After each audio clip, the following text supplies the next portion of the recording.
नमस्कार दोस्तों। आज हम बात करेंगे एसएससी सीजीएल के प्रीलिम्स एग्जाम की रिलेटेड। हम कुछ चीज़ें डिस्कस करेंगे जो बहुत ही इंपॉर्टेंट है। लास्ट मिनट पे हमें क्या करना चाहिए, कैसे चीज़ों को रिवाइज करना चाहिए, क्या हमारी स्ट्रेटजी होनी चाहिए, कैसे हमारी एक्यूरेसी को हम मेंटेन करें, क्या कैसे हमारा टाइम मैनेजमेंट होना चाहिए। इन सारी चीज़ों के बारे में हम डिटेल में डिस्कशन करेंगे। ठीक है। होपफुली आप लोगों के जो एग्जाम के सेंटर्स आप लोगों को पता चल गया होंगे या डेट्स भी पता चल गई होंगी। ठीक है। तो आप उन चीज़ों का ध्यान रखिए।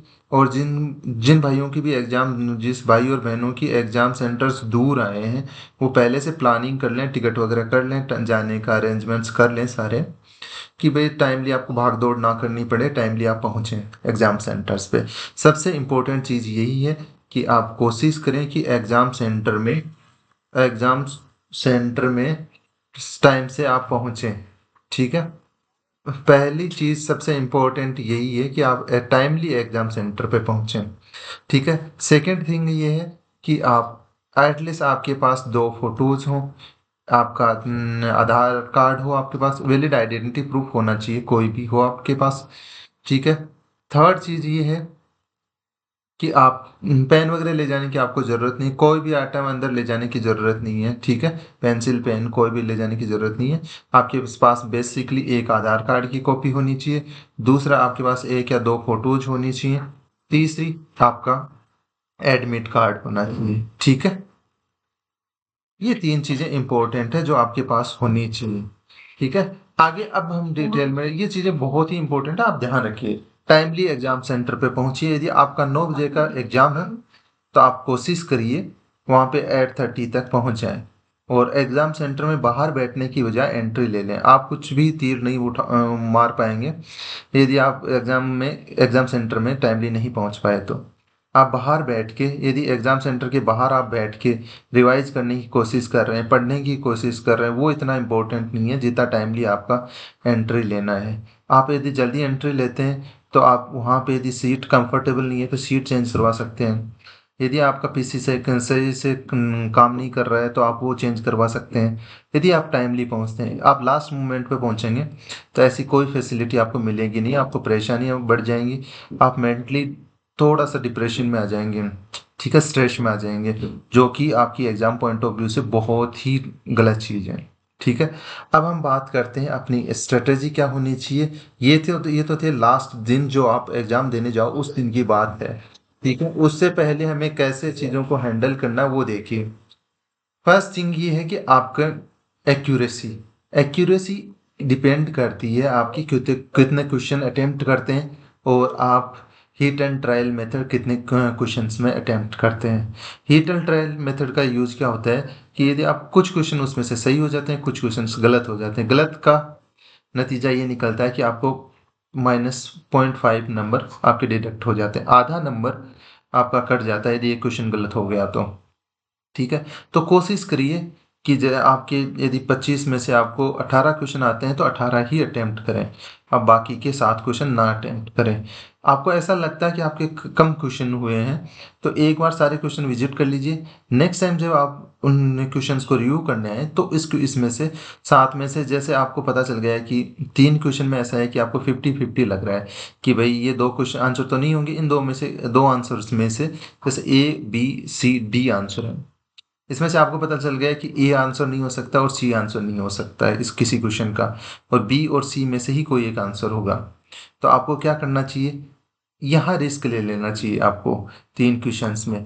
उसमें से क्या होगा, यदि आप इन केस आपका 3 क्वेश्चन में से यदि एक क्वेश्चन भी सही होता है और 2 गलत हो जाते हैं तो भी आपको फायदा है, क्योंकि एक क्वेश्चन आपको 3 नंबर देगा और जो गलत हुए हैं वो एक ही नंबर माइनस होगा, तो 3 में से एक नंबर गया तो आपके ओवरऑल 2 नंबर तो बने ही बने यहाँ से। तो ये स्ट्रेटेजी आपको लगानी चाहिए, बट ये तभी लगानी चाहिए जब आपको थोड़ा बहुत तो उस क्वेश्चन के बारे में पता हो। आपको बिल्कुल, आपका माइंड ब्लैंक है, आपको पता नहीं है चीज़ों का, तो आपको ट्राई नहीं करना चाहिए।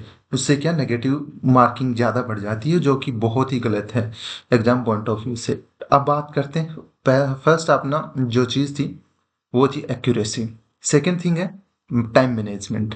टाइम मैनेजमेंट ये क्या है कि हमारे पास 60 क्वेश्चंस आते हैं, सॉरी 60 मिनट का पेपर होता है, 1 घंटे का पेपर होता है, और 100 क्वेश्चंस आते हैं। 100 में से अपने पास में रीजनिंग के 25 क्वेश्चन आते हैं, मैथ्स के 25 क्वेश्चन आते हैं, जीके के 25 क्वेश्चन आते हैं और 30 क्वेश्चन आते हैं इंग्लिश के। अब देखो, जो मैं अपनी स्ट्रेटजी अपनाता हूँ, मैं ऐसे करता हूँ, मैं टाइम को डिवाइड करता हूँ उल्टे क्रम में। उल्टे क्रम में कैसे? जैसे टाइम चलता हुआ दिखाता है कि कितने मिनट बचे हैं, उस हिसाब से मैं कोशिश करता हूँ कि 60 से 52 से मिनट में अपना रीजनिंग पोर्शन कंप्लीट हो जाए। मैं ऐसे करता हूँ, 8 मिनट में इसमें इसको करने की कोशिश करता हूँ। नेक्स्ट 52 से 45 तक, इन 7 मिनट्स में मैं कोशिश करता हूँ मेरा जीके कंप्लीट हो जाए। ठीक है। नेक्स्ट 45 से 25 तक मैं कोशिश करता हूँ कि मेरा मैथ्स कंप्लीट हो जाए 20 मिनट में। 20 मिनट में मेरी कोशिश रहती है कि मेरा मैथ्स पोर्शन कंप्लीट हो जाए।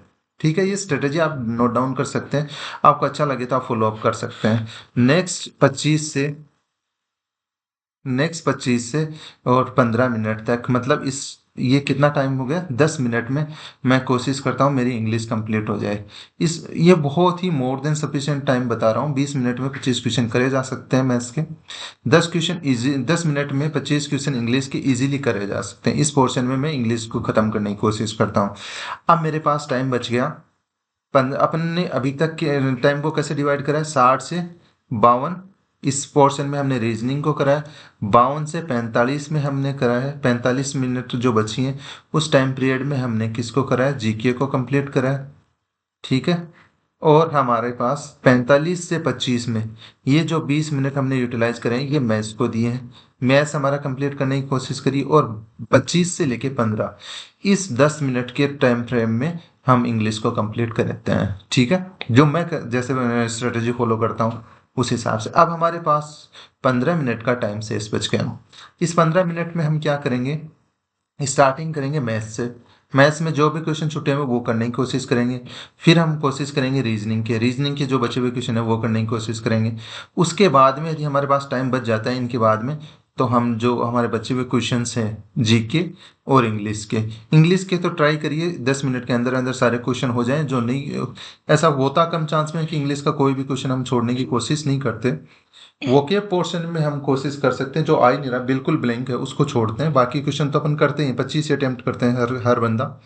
तो कोशिश करिए, ये स्ट्रेटेजी आप फॉलो कर सकते हैं। इसमें टाइम फ्रेम को आगे पीछे करके आप यूटिलाइज कर सकते हैं। हमारे पास पूरा पेपर करने के बाद भी 15 मिनट शेष रह जाते हैं, तो इसको आप यूटिलाइज कर सकते हैं। ठीक है, ये हमारा टाइम मैनेजमेंट मैंने अपनी स्ट्रेटेजी बताई है। इसको वेरी करके आपको 2 मिनट की, 1 मिनट का, या जैसे भी आपको सुटेबल लगे, क्योंकि लास्ट में मेरे पास 15 मिनट बच रहे हैं। आपको कोशिश कर सकते हैं कि भाई 7-8 मिनट आपके पास में बच जाए। उस हिसाब से पहले ही आप क्या टाइम मैनेजमेंट करें, स्ट्रेटजी बनाएं, इस अकॉर्डिंग पेपर को करने की कोशिश करें। अब इसी स्ट्रेटजी को फॉलो आप किस में करेंगे? सबसे पहले पेपर में आप स्टार्टिंग डायरेक्टली अप्लाई ना करें, इसको आप अप्लाई करने की कोशिश करें। मॉक टेस्ट देते हैं उस, एटलीस्ट इस स्ट्रेटेजी पे बेस्ड आप 3 या 4 तो टेस्ट दे के ही जाएं। ठीक है, तभी आप इस स्ट्रेटेजी को यूटिलाइज कर सकते हैं।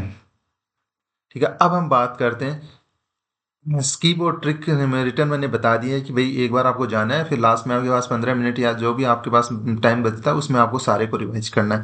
ये चीज़ हमने थर्ड और फोर्थ पॉइंट यहीं कवर कर दिया था।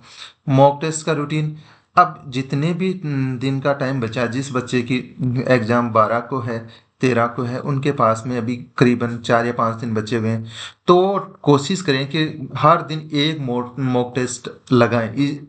एटलीस्ट एक मॉक टेस्ट लगाएं, उसको अच्छे से एनालिसिस करें, क्या गलतियां हो रही हैं, क्या गलतियां नहीं हो रही, क्या आपका स्ट्रॉन्ग पॉइंट है, क्या आपका वीक पॉइंट है, उस पर थोड़ा सा वर्कआउट करें। कोशिश करें चीज़ों को समझने की और एनालिसिस करके, और टाइम मैनेजमेंट को, ये जो आपने स्ट्रेटेजी बनाई है उसको यहाँ यूटिलाइज करने की कोशिश करें। ये आपका मॉक टेस्ट का रूटीन हो गया, या फिफ्थ पॉइंट आपने क्लियर करा। अब हम बात करते हैं लास्ट मोमेंट पे अपने को रिवाइज कैसे करना है। रिवाइज करने के लिए देखो, मैथ्स के जितने भी फॉर्मूलाज हैं आप एक पेज पे लिख लीजिए। हम हमारी तरफ से एक पीडीएफ आपको कुछ ही दिनों में, 1-2 दिन में आपको प्रोवाइड कर देंगे। मैं आपको बता सकता हूँ वेन ट्यूसडे तक हम प्रोवाइड करवा दें, मंगलवार को आपको शाम को आप प्रोवाइड करवा देंगे। इससे बेस्ट एक वीडियो भी हम रिलीज करेंगे जिसमें हम कवर करेंगे रीजनिंग और मैथ्स के शॉर्ट फॉर्मूलाज को सारे को कवर करते हुए एक वीडियो भी बनाएंगे और आपको पीडीएफ भी प्रोवाइड करवा देंगे। ठीक है, रीजनिंग और मैथ्स के। देखो इंग्लिश में कोई शॉर्ट कुछ होता नहीं है, जीके में भी कुछ शॉर्ट नहीं होता, वो आपको जितना पढ़ा हुआ है उसी को रिवाइज करें आप। ठीक है, मैथ्स और रीजनिंग में हम दोनों में प्रोवाइड करवाएंगे आपको। और आपके पास यदि बने हुए हैं तो आप उनमें से पढ़ सकते हैं, ऐसा कोई ज़रूरी नहीं है हमारे ही पढ़ें आप, क्योंकि हमारे शॉर्टकट आपको इजीली समझ आ जाएंगे। मुझे पता है हम इसी तरीके से बच्चों के माइंड के ओरिएंटेड चीज़ें उसमें रखेंगे। चलो हम बात करते हैं सेक्शन वाइज। सारे ये तो हमने बात की एक रैंडम कि ओवरऑल स्ट्रेटेजी क्या होनी चाहिए वो बताई। अब हम बात करते हैं सेक्शन वाइज स्ट्रेटेजी की बात करते हैं। रीजनिंग में क्या है, रीजनिंग का सबसे पहले आप इसमें क्या लिखा हुआ है वो मैं देख के नहीं बता रहा हूँ, बट मैं रीजनिंग का आपको बता देता हूँ क्या आपकी स्ट्रेटेजी होनी चाहिए। देखो रीजनिंग में क्या है, रीजनिंग में आपका जो भी क्वेश्चन गलत हो रहा, आपने लास्ट से मान लो कि 25 मॉक टेस्ट दे रखे हैं किसी भी प्लेटफॉर्म पे, उन 25 मॉक टेस्ट में आपने 25 क्वेश्चन आते हैं हर मॉक टेस्ट में, और 25 को 25 से मल्टीप्लाई करेंगे तो अपने पास 625 क्वेश्चन हो गए। 625 में से मोस्ट ऑफ बच्चे 400 के समथिंग क्वेश्चन सही कर देते हैं, तो 225 क्वेश्चन बचे। 225 क्वेश्चंस को आप जो भी आपके क्वेश्चंस गलत हैं मॉक टेस्ट में उनको रिवाइज कर लें, बस इतना ही करना है। और इनके जो भी शॉर्ट ट्रिक्स या जो भी मेथड्स आपने जहाँ से भी रीजनिंग पढ़ी होगी उसके आपके पास नोट्स होंगे, उनको नोट्स को ओवरऑल रिवाइज कर लें। बस एक ही दो ही काम करने हैं, फर्स्ट मॉक टेस्ट में जितने क्वेश्चन गलत हैं उनको सारों को रिवाइज कर लो, और दूसरा आपके पास ने कहीं से भी आपने पढ़ा हो रीजनिंग के नोट्स हैं तो उनको एक बार ऊपर ऊपर से देख लें।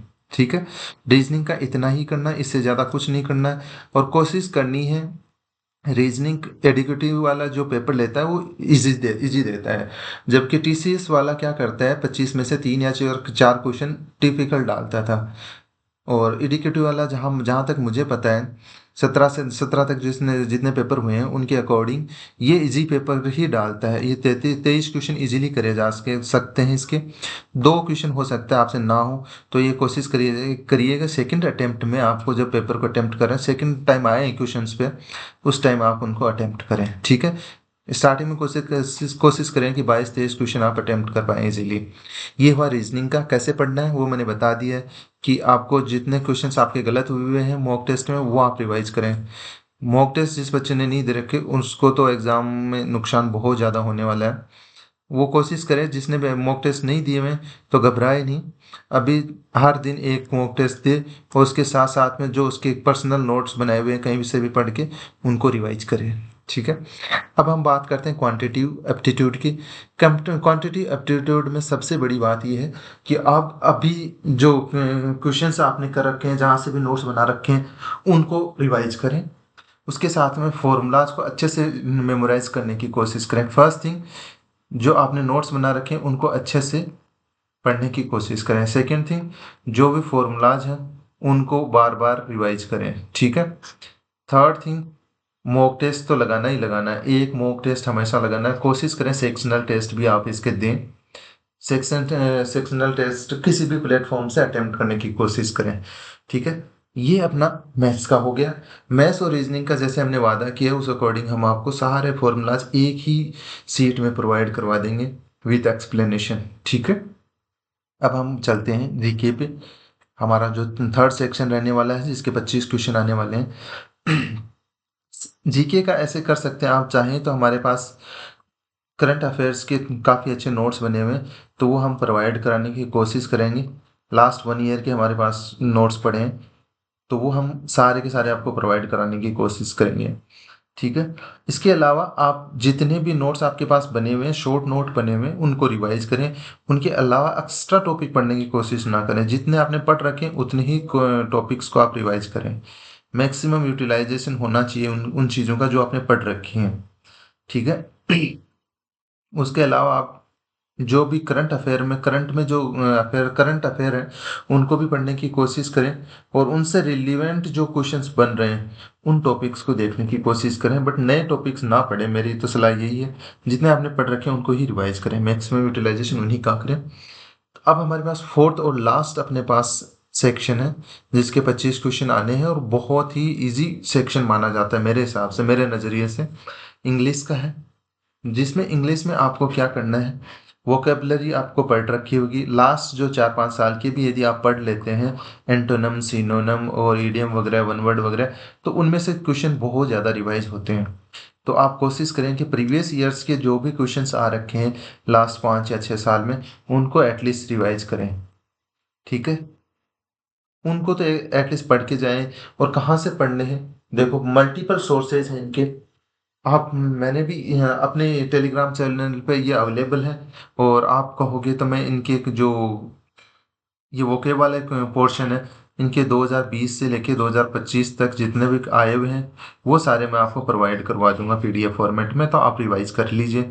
ठीक है, ग्रामेटिकल फॉर्मेट में ग्रामर की बात करें तो ग्रामर में आपने जहाँ से भी ये ग्रामर का पोर्शन पढ़ा हुआ है तो उनको रिवाइज करें, अच्छे से रिवाइज करें, उनके शॉर्ट नोट बनाने की कोशिश करें और लास्ट मोमेंट तक इनको रिवाइज करते रहें। ठीक है, और इनके सेक्शनल टेस्ट जरूर दें। मॉक टेस्ट, एक फुल मॉक टेस्ट तो आपको डेली देना ही देना है। और मैथ और इंग्लिश का आप कोशिश करें कि एक पर डे का एक सेक्शनल टेस्ट जरूर दें। ठीक है, ये दो चीज करनी है, ये मैथ और इंग्लिश में आप याद रखें, इनका एक सेक्शनल टेस्ट डेली का आपको अटेम्प्ट करना है। ठीक है, अब लास्ट डे के हिसाब से हम बताएं आपको, तो वो सारी चीजें मैंने बता दी हैं, आप अच्छे से जाएं। इस चीज को मैं समराइज कर देता हूँ, इन सारी चीजों को। और फिर देखो, हमने डिस्कस करा क्या, हमने बताया आपको कि एग्जाम में जाने से पहले आपको क्या क्या करना है। देखो, एक आपको एडमिट कार्ड लेके जाना है, दो फोटोज होनी चाहिए आपके साथ में, और थर्ड आपका एडमिट कार्ड होना चाहिए। इन तीन के अलावा आपके पास और किसी चीज़ की आपको ज़रूरत नहीं है। ठीक है, और टाइमली वहाँ पे पहुँचे, एग्जाम सेंटर में पहुँचे और टाइमली वहाँ पे एंट्री लें। ठीक है, सेकेंड थिंग हमने बात करी, क्या स्ट्रेटजी होनी चाहिए, आपकी एक्यूरेसी मायने रखती है, तो आप कोशिश करें कि ज़्यादा गलत क्वेश्चंस को अटेम्प्ट ना करें।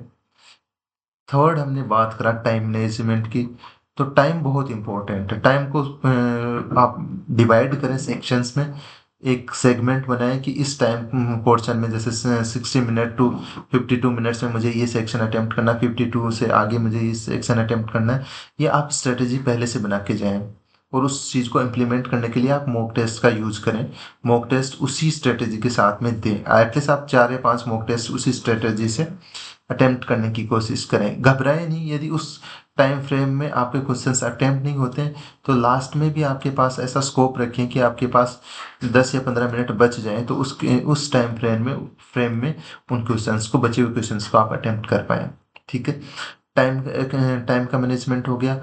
अब आपको ध्यान रखना है कि ज़्यादा क्वेश्चन गलत बिल्कुल भी नहीं करने हैं। ठीक है, इसके अलावा हमने सेक्शनल्स की बात करी। सबसे पहले हमने रीजनिंग की बात करी, फिर मैथ्स की बात करी, जीके की बात करी और इंग्लिश की बात करी।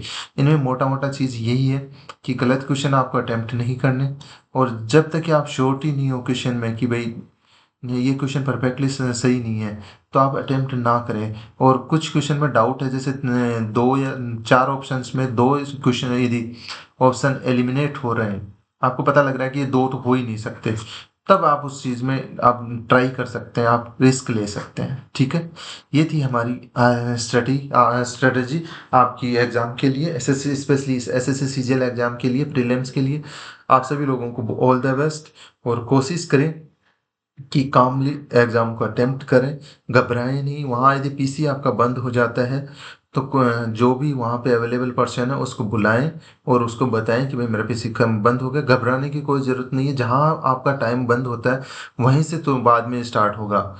ऐसा नहीं है कि टाइम बीच में स्किप हो जाएगा या मिस हो जाएगा। आपको आपका यदि 52 मिनट पे बंद हुआ है तो आपका 42 पे मिलेगा, ऐसा नहीं है, 52 से ही स्टार्ट होगा। तो कामली आप बिहेव करें। यदि आपको लगता है माउस यदि काम नहीं कर रहा है प्रॉपरली, पीसी में लाइटिंग ठीक से नहीं दिख रहा है, टाइम यदि स्क्रीन डिस्प्ले ठीक से नहीं है, तो जाते ही जो भी आपके वहाँ जो परीक्षा को कंडक्ट करवा रहा है, एग्जाम को कंडक्ट करवा रहा है, उससे कांटेक्ट करें, उसको बताएं कि भाई ये प्रॉब्लम है हमारी। ठीक है, और all the best. At least mock test आप अटेम्प्ट करें, और जितना भी हमने आपसे प्रॉमिस किए ये सारी चीज़ें हम अवेलेबल करा देंगे आपको। अवेलेबल क्या क्या कराएंगे, मैथ्स के आपके बेसिक फार्मूलाज अवेलेबल कराएंगे, रीजनिंग का आपको ओवरव्यू अवेलेबल करा देंगे, और इंग्लिश का हमने जो भी वोकेबलरी पोर्शन है लास्ट कुछ ईयर्स का, वो प्रोवाइड करवा देंगे। ठीक है, और कोशिश करेंगे हम जीके का भी कुछ पोर्शन यदि अवेलेबल करा पाए तो हम करवाएंगे। ठीक है, आज के लिए इतना ही, मिलते हैं नेक्स्ट क्लास में। आज ये हमारी संडे टॉक थी। संडे टॉक में हमने स्ट्रेटेजी को डिस्कस किया एसएससी सीजीएल से रिलेटेड, कि कैसे हमें अटेम्प्ट करना है। हम ऐसे ही नई नई स्ट्रेटेजी के साथ, नए नए आइडियाज़ के साथ हर संडे को आपको मिलते रहेंगे, आपसे मिलते रहेंगे। और बाकी हमारी क्लासेस कंटिन्यू रहेंगी। क्लासें हमारी कोशिश करेंगे 8:15 बजे तक, शाम को 8:15 या 7:15 बजे तक आपको अवेलेबल करा दी जाए। ठीक है, मिलते हैं नेक्स्ट क्लास में। ओके, तब तक के लिए बाय बाय।